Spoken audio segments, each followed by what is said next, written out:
On the same day Jesus went out of the house and sat by the sea, and great multitudes were gathered together to him, so that he got into a boat and sat, and the whole multitude stood on the shore. Then he spoke many things to them in parables, saying, Behold, a sower went out to sow. And as he sowed, some seed fell by the wayside, and the birds came and devoured them. Some fell on stony places, where they did not have much earth, and they immediately sprang up because they had no depth of earth. But when the sun was up they were scorched, and because they had no root, they withered away. And some fell among thorns, and the thorns sprang up and choked them. But others fell on good ground and yielded a crop, some 100-fold, some 60, some 30. He who has ears to hear, let him hear. The purpose of parables. And the disciples came and said to him, Why do you speak to them in parables?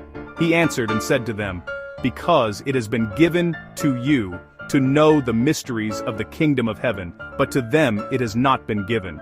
For whoever has, to him more will be given, and he will have abundance. But whoever does not have, even what he has, will be taken away from him.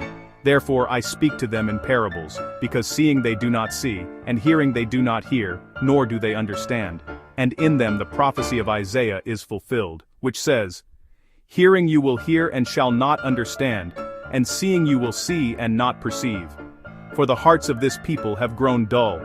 Their ears are hard of hearing, and their eyes they have closed, lest they should see with their eyes and hear with their ears, lest they should understand with their hearts and turn, so that I should heal them. But blessed are your eyes, for they see, and your ears, for they hear.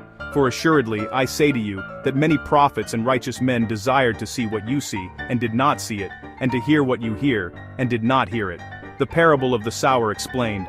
Therefore hear the parable of the sower. When anyone hears the word of the kingdom and does not understand it, then the wicked one comes and snatches away what was sown in his heart. This is he who received seed by the wayside. But he who received the seed on stony places, this is he who hears the word, and immediately receives it with joy. Yet he has no root in himself, but endures only for a while. For when tribulation or persecution arises because of the word, immediately he stumbles.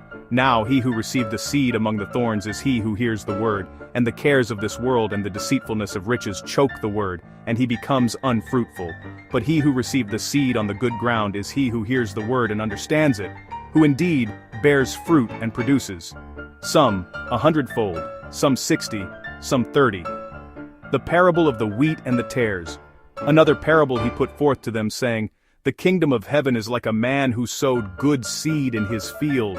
But while men slept, his enemy came and sowed tares among the wheat and went his way. But when the grain had sprouted and produced a crop, then the tares also appeared. The narration continues through Matthew 13 to 16.